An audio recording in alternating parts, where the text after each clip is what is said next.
Hello, and welcome to Jason Cavness Experience. I'm your host, Jason Cavness. Our guest today is John Elder. John, are you ready to be great today? Hi, it's great to be here, John. Jason. Oh, Jason, Yeah. do you want You, to you, redo it?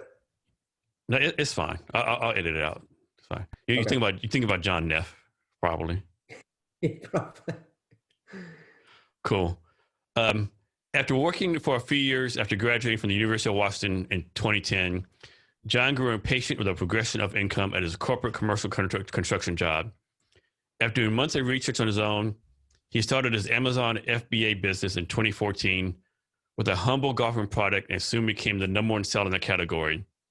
Within a few years, he was doing multiple millions in sales on the Amazon platform, thanks to multiple brands and ever-expanding product lines. In just under 5 years, he did over 10 million in total sales. In 2018, he reached out to a business broker and sold for a mid-seven-figure exit in 2019. He is now helping sellers new and old achieve the same level of success at Black Label Advisor. So, John, thanks for being here. I really appreciate it. Yeah, thanks for having me on. So, John, first question: What Amazon FBA? What does FBA stand for? Yeah.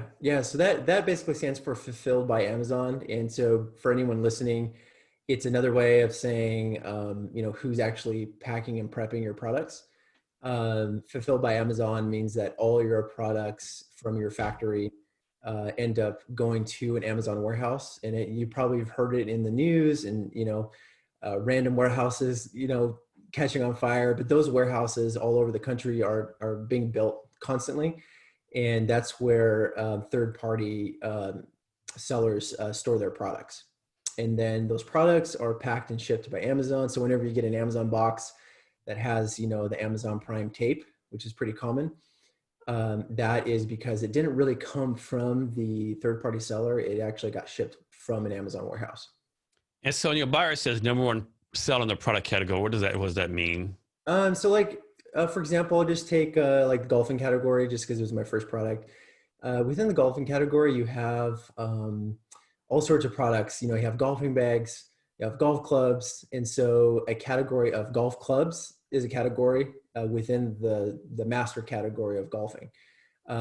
So one of my golfing products was in a sub niche, and had probably maybe like 5 competitors at the time, and launched in there, and then over time became the number one seller.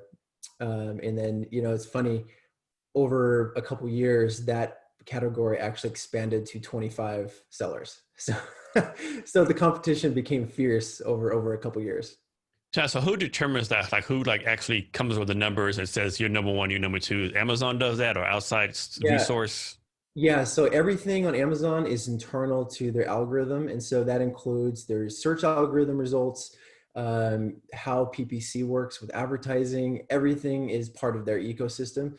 So if you are selling, if you're increasing your sales over time, that's called sales velocity. And so that goes into an algorithm, and they end up pushing you up higher and higher on the search results on Amazon.com.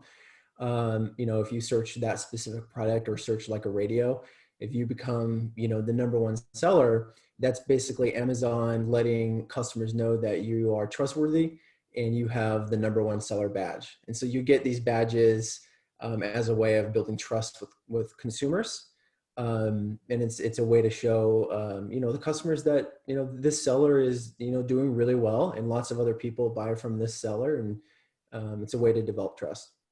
So, John, I believe that's on your website. You have a statement that says that you're passionate about teaching others. Can you talk about that and what that means to you?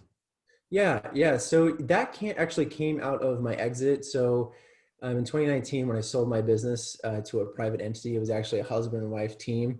Um, and if for anyone listening, when you exit an e-commerce business, there's always a clause in your contract that requires training. And so there was some heavy, intense training that was done with the buyer of my business. And there kind of had a light bulb moment of just enjoying teaching someone from the ground up how to run an Amazon business. So, I'm going from spending 5 years, running an Amazon business, to training a buyer of my business who has 0% experience on Amazon. And so to to see them kind of pick up on everything and get educated really fast was really fun for myself, and just to see them take the business in a strong direction because of my training. um, I just derived a lot of passion from that. So that's when I kind of started thinking, why not start consulting and helping other sellers do the same thing. So John, so we don't have enough time for you to go into detail on this question, but explain how Amazon works. Like for me, example, I mean, for the longest time, I thought Amazon like it controlled everything. Amazon, like if you order a toothpaste or toilet paper or a microphone, Amazon made it, delivered it, all the whole 9 yards, right? So it's actually a very complex back end to Amazon, right? Can you kind of explain as best Yeah. you can how that works? Yeah, exactly. So most people think that, and I was in this group too. I mean, I thought that everything on Amazon was uh, managed and owned by Amazon. I never even heard of third-party sellers. And so a lot of people don't realize this is the majority of products on Amazon.com are actually sold by third-party sellers. So Amazon couldn't really exist without them. These are people who create new products all the time and new ideas and sell to consumers. And it's a really interesting thing because a lot of people still actually think that Amazon controls everything. So just to give like a quick rundown, if you are an FBA seller, you are basically taking products that you made either in America or overseas and shipping it to Amazon warehouses. And so Amazon, they are basically your fulfillment center. And a lot of companies who have their own dedicated websites, they actually have to hire their own fulfillment warehouses to fulfill those orders from their website. So when you're selling on Amazon, Amazon is obviously the number one place to go for customers. And when they purchase something, your inventory is stored there at Amazon, and Amazon, puts it in the box, ships it, and tracks it. And all the emails that you get from Amazon is coming from Amazon and not from me. So that's kind of like a big picture, how it works. And there is a segment of people on Amazon who do wholesale and retail arbitrage. Wholesale is, buying, 1,000 pairs of Nike shoes at a discounted rate, and then you hop on the listing on Amazon as a competitor for pricing. That's a really common strategy. I did 100% private label. And so what that means is you're taking an existing product that doesn't have a design patent or anything with it, and you're innovating that product, and you're working with your factory to, maybe change the color design, change the features for the product, and, offer something new and fresh and really just solve a customer need for that market. And then you're selling as a private labeler. The benefit to this and why I push so many people into private labels, because I have total control over my listing. So I don't have to deal with, people hopping on selling my product, because you can only get my product if you bought from me through my factory. So private label is really just a really powerful business strategy. So what percentage do people give Amazon to utilize their services? How does that work? It ranges from like, I think 10% to 20% for a referral fee. That fee is basically you're basically paying Amazon for using their platform. And then there's also FBA fees. And so FBA fees include the shipping and prep of your products to the customer. And then there's some small storage fees as well for using their warehouse space. So how does someone get approved to use Amazon? What's the process? It's actually really easy. So anyone can actually go on Amazon Seller Central and open up a professional seller selling account and start selling right away. So there isn't necessarily a restriction on anyone from doing it, and that's why there's hundreds of thousands of new Amazon sellers every year. And this is also why 85% fail. It's because everyone is hearing about it and everyone's launching at the same time, and they're making obviously horrible mistakes for their business, and then they're going bankrupt. So John, so it's pretty easy to get on there. How does Yeah. someone get kicked off the platform? Okay, so and so I deal with my clients, for this topic all the time. I'm always trying to encourage, maintaining the terms of service, and whatever Amazon says is their rule, you should follow their rule. And so a lot of people, they'll go out to service companies and, buy thousands of reviews that are clearly fake or manipulated. And then you show up on your listing, and within 1 week you have 2,000 reviews. That's automatic. You're going to get suspended for that. That's, it's so dangerous to do things like that. And then another way to get in big trouble is to do so. Some guys will play dirty and they will submit infringement claims against other sellers. They'll claim like copyright issues or trademark issues. If you do a claim like that and submit that to Amazon, Amazon's legal team does not enjoy going down a rabbit trail to find out that you lied about that. So if you're trying to play dirty that way, Amazon will find out, and that's a really good way to get suspended. So, general rule, Amazon is a judge and jury on all matters concerning Amazon. They are, but the way you utilize third-party lawyers to represent yourself is actually really interesting. So, whenever there is a disagreement over like trademarks or a design patent, that's actually where your own lawyer will come into play. And e-commerce lawyers are out there, and they will actually talk directly with the Amazon teams on your behalf and resolve whatever issue it is. And typically, most of the time, from my experience, it's been someone who tried to claim that I was infringing on their trademark or infringing on their design patent when it was clearly false. And so that's when you get get some help, and they tackle that issue and get you cleared with Amazon. What's the difference between like Amazon, eBay, Shopify, those platforms?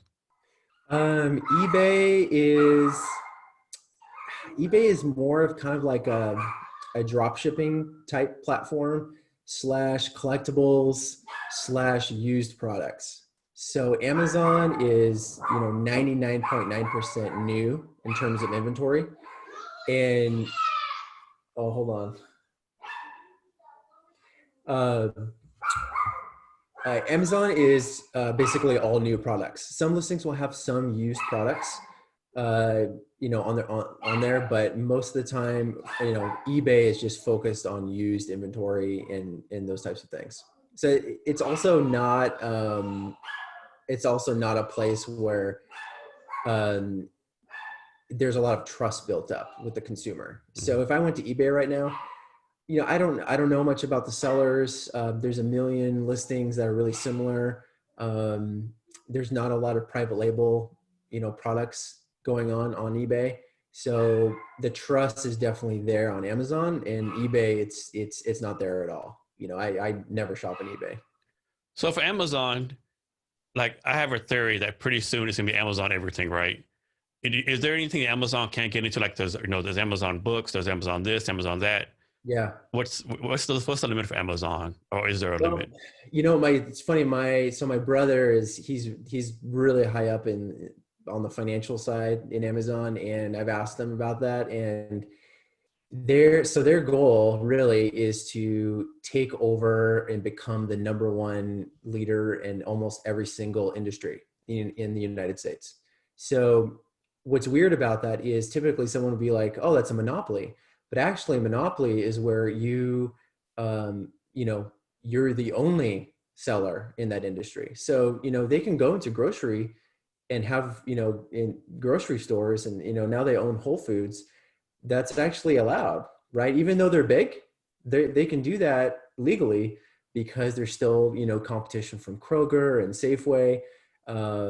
So I don't think there's anything stopping Amazon per se. I think that the biggest thing that might be an issue for Amazon is they do manipulate their algorithm to benefit their products. Yeah, So they have their own private label products. And there's a couple lawsuits going on right now, and it's going to take years to get through. But um, I've experienced it. Other people have experienced it where it's pretty obvious that the algorithm is being manipulated to help their listings.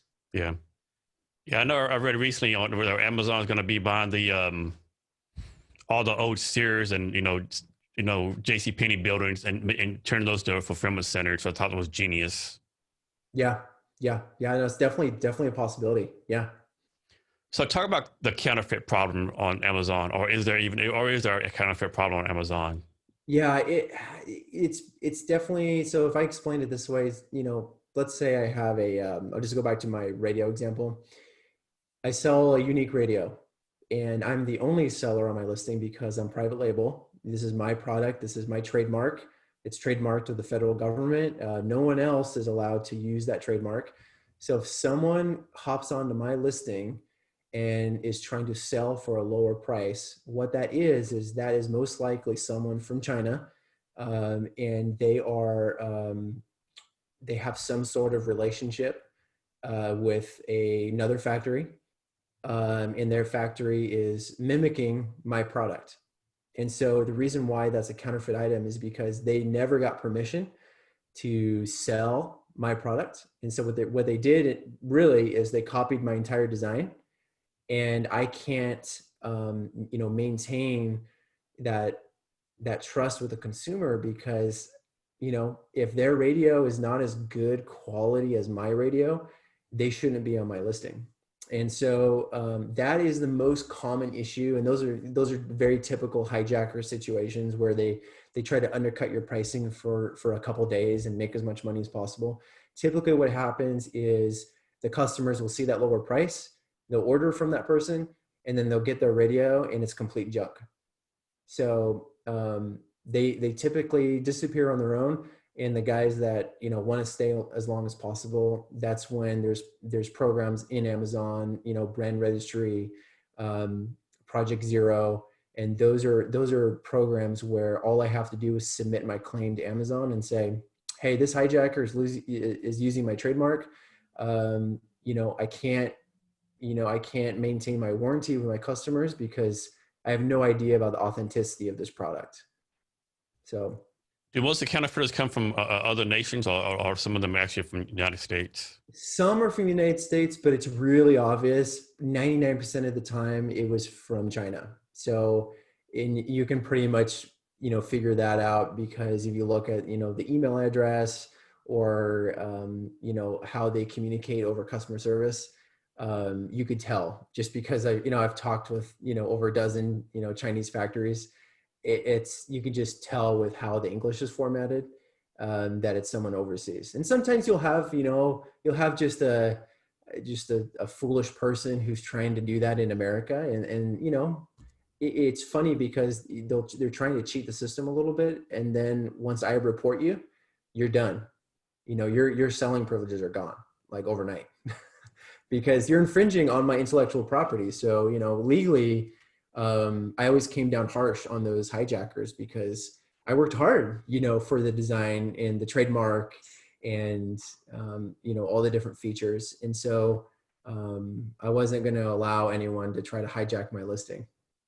So John, like Amazon, people think of Amazon, this big corporation making billions and not trillions of dollars, they have a lot of bad rep, but is Amazon actually good for small business owners? That is a hugely loaded question because there's so many dynamics to it. So you could take the approach of, has the American, customer benefited from Amazon? And I would say yes. If you look at their Fire TV system, their grocery stores, down to, media content, and getting your products in 24 hours or 48 hours. It's pretty incredible what they've done. On the other hand, Amazon does not provide the protection that a lot of us sellers want. And the reason why is because a lot of foreigners will actually create multiple Amazon accounts. And they're able to do that because nothing they do on Amazon is tied to a social security number or an LLC number. As an American seller, everything's tied to, so I have one IP address, I have one social security number, and I have one LLC. So everything's tied to that. So if I get suspended, I'm done. So a foreigner doesn't have to file that LLC. They obviously don't have social security numbers.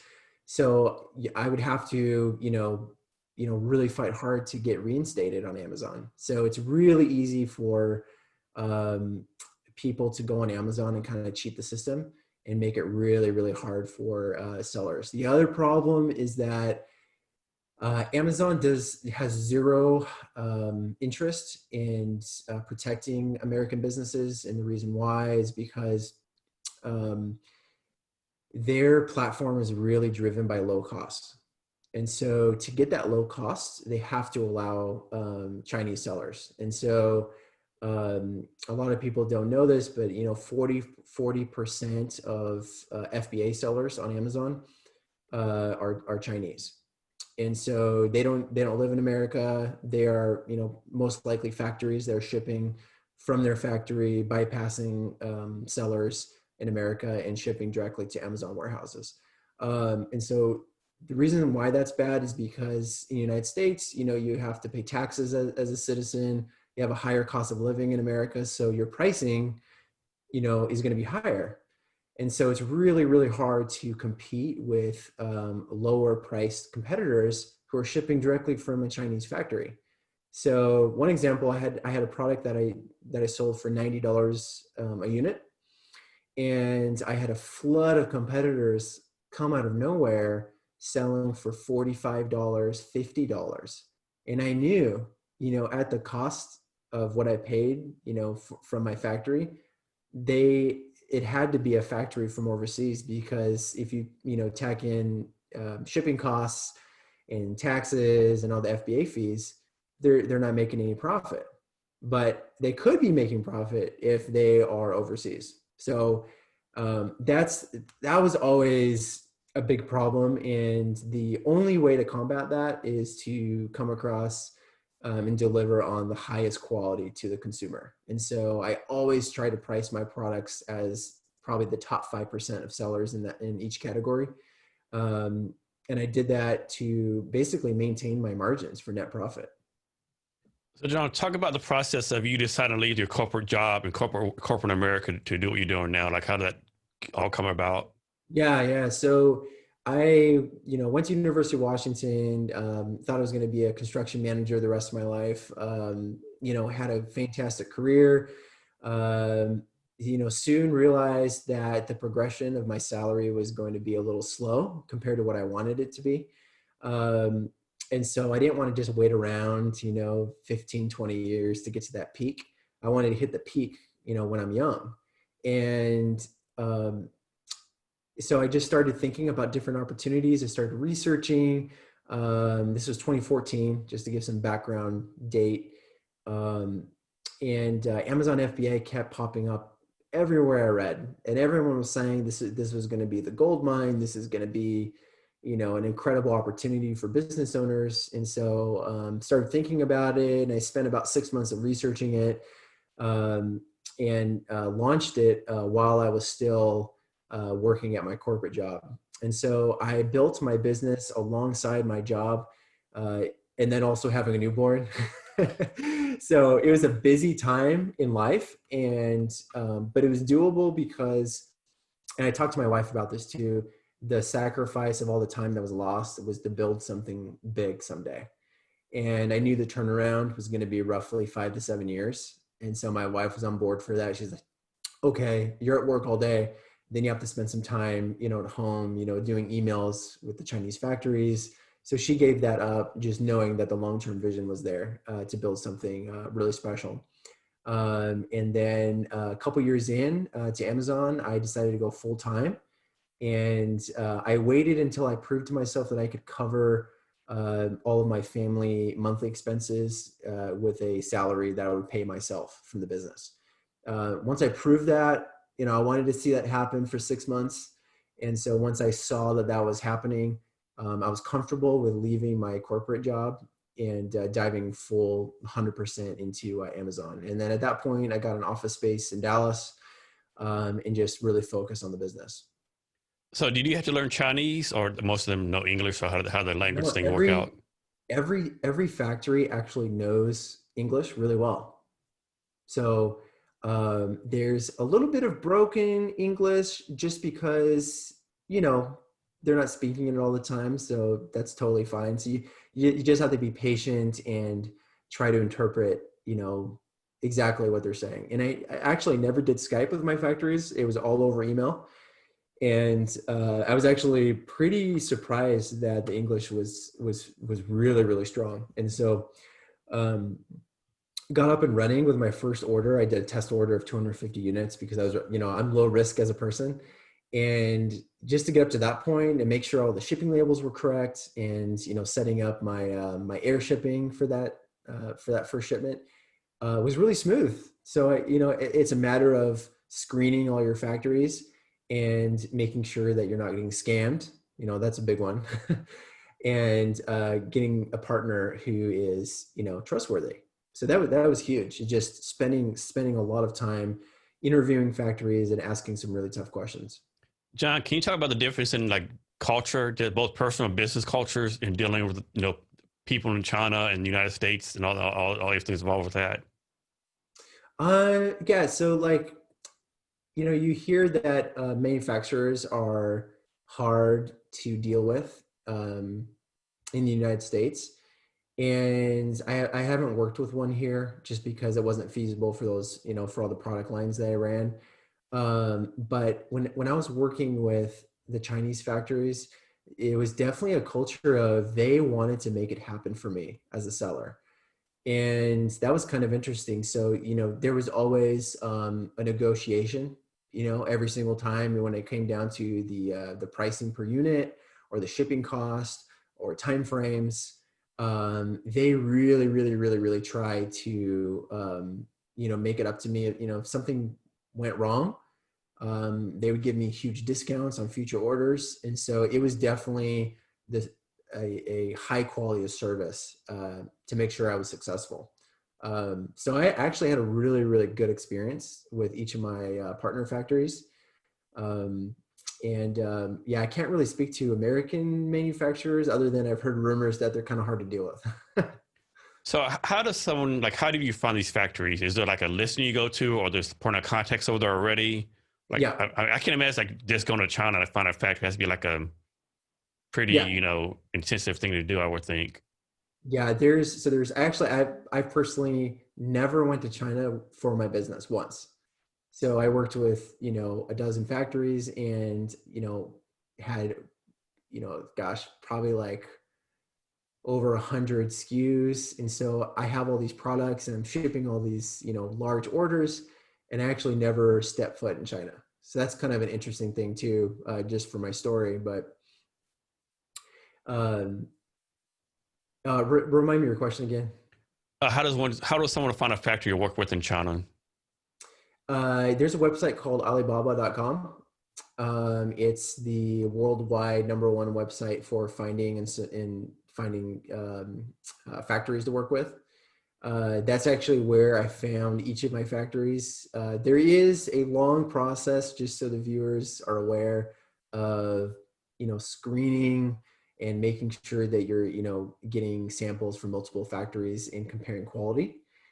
So that's definitely something that there's a process for. There's a lot of scammers on Alibaba. There's, you know, that's just the reality of it. You know, everyone's on there. It's the place to go. There's a lot of ignorant sellers who will, you know, send checks, uh, you know, via Western Union, and then their money's gone. You know, those are the types of situations that are very common. But yeah, Alibaba's where I found each of my factories, and it was a really smooth process actually. John, how should someone decide what to sell on Amazon? Like someone starting out, I want to be an Amazon seller. How do they decide what they want to sell? Yeah, that is a question that I think everyone asks. Obviously, everyone wants to, you know, right now everyone wants to be on Amazon FBA. They want to, you know, just kill it with their business. Um, the reality is that it takes a lot of time to find the right product.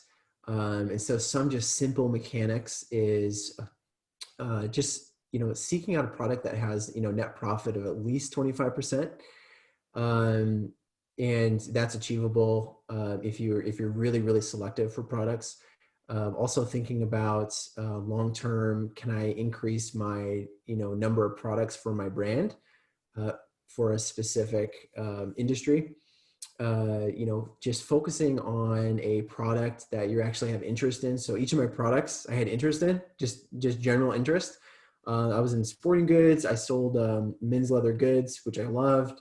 And then I had a son, so he was inspiration for a outdoor kids toy company. So all of those things were part of my life in some way. And so that's something that I really encourage to people, is to just focus on an industry or a product that you're actually interested in. There's going to be, bumps in the road over time, and sometimes you're going to have to work extra hours a night. That's just the reality of it. And you're going to have to ask yourself, is this worth it? And so it's really important to be vested into that product. So, John, I mean, this is another loaded question, but on average, like, how long does it take to be successful at Amazon? It's like as entrepreneurs, you're not going to be Mark Zuckerberg in 6 months. Like Yeah. most people don't realize that Steve Jobs took 8 years to make Apple right. Is a Yeah. process that long, that short? Like, what can people expect? Well, it all depends on how much cash and capital you have from day one. So I started with $5,000 in cash and slowly built my business. So I went from $0 in revenue to my first year. I did over $100,000 in revenue, and then I did over $1 million in my second year, and then I did over $3 million in my third year. And so that jump happened because I infused my business with capital, just from credit lines with large banks, and small loans from lending companies. So it all depends on your capital availability. Now, if you start you right out of the gate and you have $50,000, $100,000, you're going to grow incredibly fast compared to my story, because I bootstrapped at 5,000. So that's something that people have to keep in mind too, is the more money that you have available to you, the faster you're going to get up and running. But if you are limited with cash, it's okay to start small and grow small. That's exactly what I did. I reinvested all of my profits, and I did over 100,000 my first year. And so to me, that was a huge success. And I just kept growing and replicating and, repeating all those steps. John, how does Amazon reviews work? Like, suppose you go in there, you type in the stocks, right? And there's a sponsor thing, and then there's a different page, right? Like me personally, if you're not on the first page, I don't go anywhere else, right? Like, does that work the same as like regular SEO on regular websites, or is it algorithm, or how does that work? It's all based on the algorithm. The reviews play, a huge part into that algorithm. Some of the big things that are really important are sales velocity. So when you first start your listing, you want kind of like a nice steady increase of sales over time. That is going to slowly boost you up in the rankings. Having at least like 4.5 stars on your listing. Um, and that's manageable if you're selling a high quality product. If you're selling junk, that's just never going to happen. But if you're selling a strong product, you should expect those higher reviews to come in. So the higher the reviews, the stronger you're going to be in the search rankings. So how does this work? Like, suppose you're selling a product, and someone leaves a bad review, right? Give you 1 star, says bad things. So you research, like, this person never bought anything from me, right? Like, what's going on here? Like, how do you Yeah, get rid of that review? yeah, you can actually leave reviews if you haven't purchased. So there's a badge on Amazon for every review, and some reviews will have verified purchase on there, and that's to show you as a consumer, oh, okay, this person actually purchased, the product. So as a seller, it's actually hard to get it removed. But if it's an FBA shipping issue, as a seller, you're not responsible for shipping problems. So that's something where you can get that removed instantly. If someone randomly leaves a review and they never purchased from you, you can definitely open up a case and get that removed. That takes a little bit of time, just because Amazon really values their review system, and they don't like removing reviews just because the seller is asking for it. So you need to provide evidence for your situation. And then if someone purchased your product and left a nasty 1-star review, which happens to all sellers, um, the best thing to do actually is to respond as the business owner to that review and say, something like, "I'm sorry you had a bad experience. Please reach out. We'd love to make it up to you. We'd love to refund you." And so even if they never remove their negative review, other customers will see that you were proactive, trying to fix the situation. So, John, let's say you have a product, you're selling it. What do you have to do to make sure it shows up when someone types in your product? For example, like I said, you type in socks, and I have the Jason Sock Company. How do I make sure my company, my product, pops up on the first page? Yeah, it's always a journey to get to the first page. The goal of any seller is get your listing to the first page as soon as possible, because very few people ever click page 2.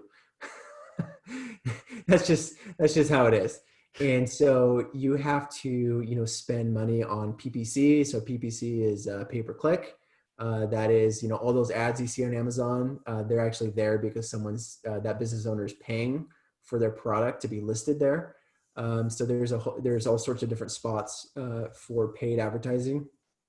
And then honestly, Amazon's a pay for play environment. So the more money you spend on PPC, the higher boost, the bigger boost you're going to get on your rankings. So whenever I increase my PPC expenditure, I rose higher on the first page. And the PPC, this is just internal to Amazon? This is all internal to Amazon. Okay. Yeah. So Yeah. doing something else off the platform, that's not going to help you. It just has to be internal to Amazon. So that will help you. So let's say you do Facebook advertising. If you drive customers to your Amazon listing from Facebook or Instagram, and let's say they make out of the blue, they're making a high velocity of sales, that is going to boost your algorithm ranking because your velocity of sales suddenly saw an increase. So let's say someone's Amazon, they're a seller and they're pretty successful like you, or like making, millions of dollars. When should they think about selling the business? Like, when are people interested in buying businesses, like business brokers? So there's actually always someone who's out there looking to buy a business. So that never really changes, especially in an economy that's growing. Everyone's story is different in terms of wanting to sell. I had a specific number on a vision board from day one, and so it was kind of a lofty goal, and I never thought I'd actually hit it, but I ended up actually exiting for my goal number. And for me, it was time to do something else. It was time to take some chips off the table and to do a mental reset. So for me, I enjoyed a long 6-month mental sabbatical, just enjoying time with family and just enjoying walks where we live. And part of that was just, I was so burned out from Amazon as well. I was ready, to kind of be done with the business. And part of it too is, that was my goal. I hit my goal number, and when I got my evaluation from a broker, I was stunned that they said that your business was valued that high. And so it was just one of those, it's kind of one of those dream stories. You have that, exit number you're looking at. And once you hit it, then you have to ask yourself, are you ready to sell? And so I definitely was. Had to feel good that you accomplished that goal. Yeah. Yeah. And some people keep going though. I mean, some people, it's not a big deal, to make, those 500,000 purchase orders and just grow and grow and grow as a company. And some people take their business even higher. So that's a personal decision that someone has to make for their business. John, let's go the opposite end of this. When should somebody quit? Like, you're on Amazon for 6 months, no sales. Like when should you quit? Um, you should quit if you're not, and people have to be honest with themselves if they have the capabilities to run an Amazon business. If you are launching products over and over again and you're constantly in the red and your business is going bankrupt and you just are breaking rules, and if you're not patient, it might be time to, pursue a different type of business. So Amazon is not for everybody. I think the biggest lie is that, it's anyone can do it if they put their mind to it. You have to have patience. You have to be just focused on the net profit. It doesn't matter how much money you're making from sales. It matters how much you're making from your profit. And so you have to have a strong understanding of, your costs. FBA is a business that does require time. And so even with 2 employees, I was working between 10 and 15 hours a week on my business. And so, there's all sorts of moving parts that someone has to be okay with. And a lot of people aren't, and that's totally fine too. There's pros to, going back to the corporate world. You're not responsible for the company. You're responsible for your day job, and that's it. And so it's definitely much more stressful than my day job was. So someone has to have thick skin to do it. And if they're running a business and they're running into all sorts of headaches and they're just not finding joy, then it's time to quit. Jon, can you talk about your own company right now? Yeah. So I run a Black Label Advisor, like we spoke about earlier, that came about from training the buyer of my business. So I work with clients from beginners to veterans, trying to optimize their business to exit someday themselves. So I work exclusively with FBA sellers on Amazon, just working with them on an hourly basis as a consultant. And so I'm really their expert in their back pocket. And so whenever they need advice or, a hijacker or, some random, obstacle, I'm there to help them because I've been through so many issues on Amazon. And they just call me up and we walk through what it is. And then we get through it together. So Jon, so how do you find your customers, or or your customers find you? To be honest with you, I've been on podcasts just sharing my story. I talk a little bit about my story in different Amazon groups on Facebook, and then some people have found me organically through my website. I have a strong background at SEO, so just been focusing on that. But really, it's just a lot of it's word of mouth. The Amazon selling community is actually a lot smaller than people realize. So people are finding me just hearing good things about my consulting services as well. So Jon, so I'm pretty sure your target demographic is like Amazon sellers, but is it smaller than that? It's like certain industries on Amazon or certain revenue streams, or is it just Amazon sellers in general you want to go after? It just has to be an FBA seller on Amazon. So I don't consult with retail arbitrage or wholesalers, just because it wouldn't be right for me to consult with those people because I don't have experience in those industries. But if you're into, private labeling products and working with Amazon FBA, that's where all my expertise is. So I always ask this question too: how do you go about firing a customer? Because all customers aren't good customers. What's your process for that? I've like from a consulting aspect. Yeah. Oh man. Well, thankfully I haven't had to fire anybody yet. So I don't know. I mean, I think that, so what I typically do, I do an intro call with potential clients and we just go through the expectations. And, I've had people say that that's not what I wanted out of the deal. And, they walk away from that phone call. So I found that being extremely honest in that phone call and just helping them understand what you're going to get from consulting really helps. And so far I have just wonderful clients that I work with who I really enjoy so far. Jon, so what's your vision for your company? My vision? Mm-hmm. That's a good question. I think, well, there's a little bit of story on my website that talks about that. I didn't want to be just this huge consulting agency. I wanted to kind of provide kind of like a VIP elitist consulting, Like high end brand name. yeah, exactly. Service. So I definitely want to be an industry expert with Amazon FBA. and just focus on my clients on a one-by-one basis. So I talk about it. I don't want to have a whole bunch of employees.